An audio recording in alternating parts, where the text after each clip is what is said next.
Okay, let's walk through the practice guide. I'm going to go through the instructions one more time because when is our semester test? Tomorrow. Tomorrow. So practice guide needs to be done, completed, finished, however you want to say it, tomorrow. So I have it written on the board so you kind of see it there.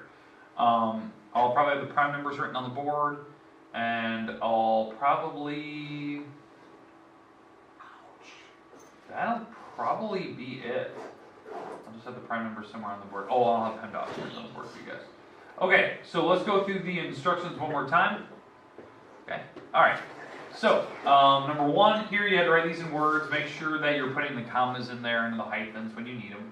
Number two, you have to find the average. That's where you have to add them all up and then divide by how many numbers there are. That's one you can just strictly use a calculator, but definitely show some stuff written down, like what these add up to be, what you're going to divide by, and then tell me your answer. So use your calculator on that. Three, this one where you have to use PEMDAS, the order of operations. Show all the work as you work your way down, so you're not making simple little errors and stuff. Number four, you have to break 24 into all the numbers that multiply to give you 24. Again, it's called a factor tree. It's pretty straightforward. Five, you have to write all the multiples. You always start with 0, and you know that like the 11th number down the road is like the number with a 0 behind it. So in this case, you have like 150 is the 11th number. You can stop before that. Six, this one you have to do that tree method where you use the prime numbers. You break them down like 2s and 3s and 5s and 7s. Okay. And then you have to write out what the answers were, like how many 2s and 3s and 5s you had in the very end when you circle them all. Okay, then on Friday, we did 7, 8, 9, and 10. Okay, we talked about how to divide, where you make these improper. You flip the second one over after you do that, and then you can simplify and multiply straight across. Same with this one, you flip the second one over, because I don't need to change them yet. You break them up, and you simplify, and then you go straight across. 9, we talked about when you add, you have to have common denominators, and you can just add the top together, and the bottom stays the same. And now 10, you have to get common denominators on this one, so you can change the top, and then add the tops together, and keep the bottom. And now we're going to start with 11 today, and now notice it does say show all work, that'll be up there, so you do have to show work, even though sometimes you can use a calculator to figure out stuff, you do have to show what you're doing. Okay, we're going to start here and work our way to the end. So on these, when you subtract, you just have to make sure that you have the same number. So if they have the same number on the bottom, like this one, how do you deal with the top? What do we do? What do we get on the top? Okay, just go straight across. So we get 19 minus 11. 8. Yeah. And then what's on the bottom? 20. 20. That's how you do it. It's pretty straightforward, right? And you can simplify from there, but that one doesn't need to simplify. Let's go to number 4, right? Or 4, I keep saying 4. 12. Okay, now, do you agree that these denominators are not the same? Yeah. We have to make them the same number. So you can multiply them together, you could find a number that they both go into.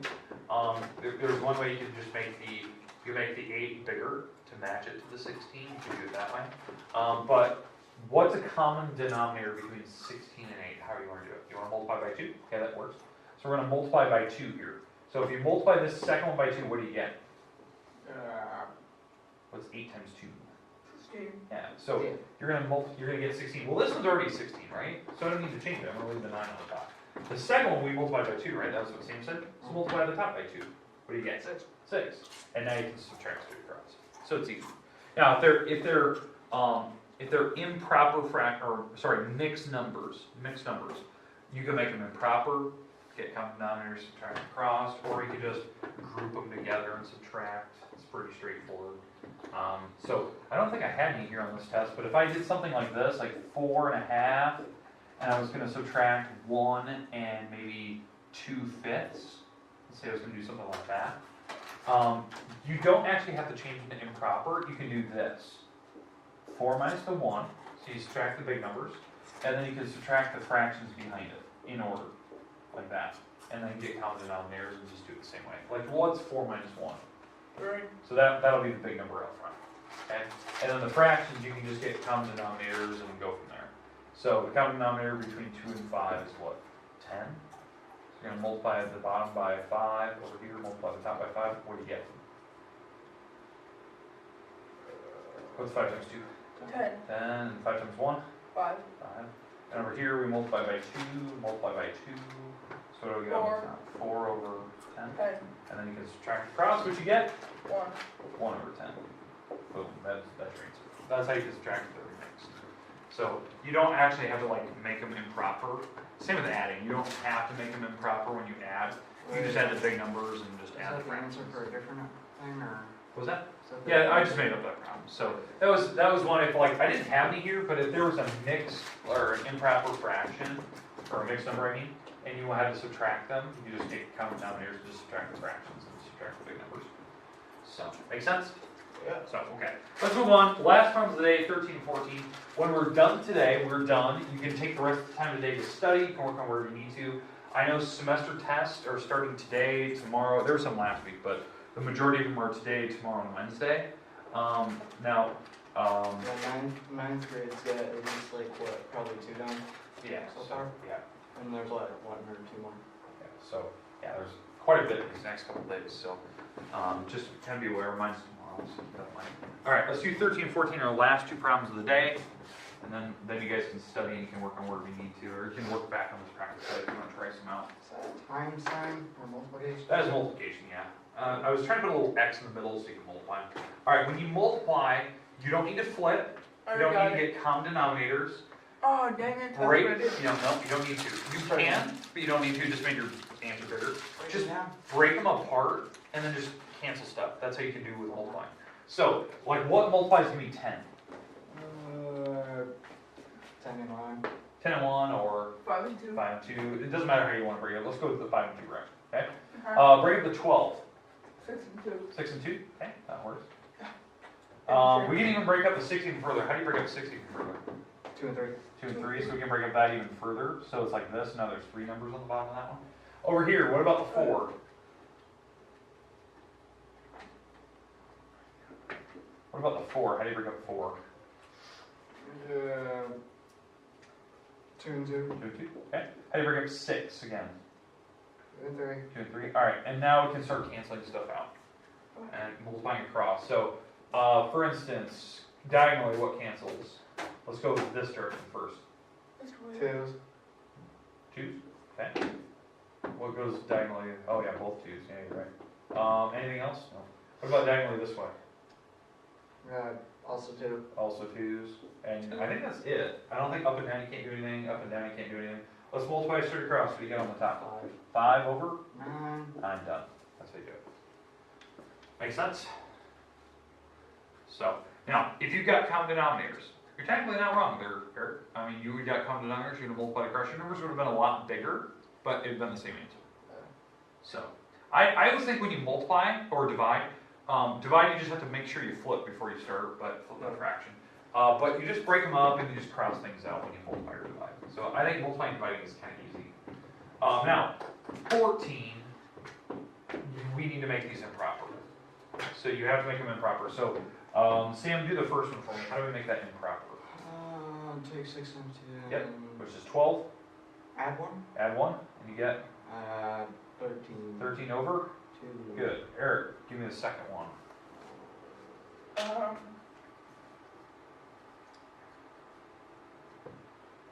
Second direction, make it improper. Oh.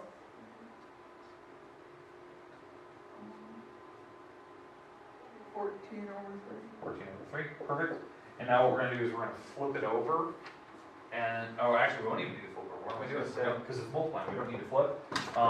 We're gonna break these up, and, then we'll try to see if anything simplifies. I don't think too much will. 13, what goes into 13? 13 and 1. 13 and 1, I think that's all you can do is prime. Okay, what about 2? 14 What, 2? They break up 2. 2 and 1. 2 and 1, okay. What is 13 again? 13 and 1. Yep. And 2 is 2 and 1. Alright, how do you break up 14 though?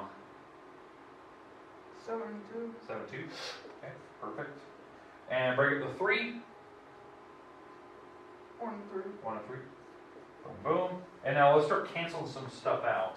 Diagonally, 1s are gone. Diagonally, 2's are gone. 2s are gone.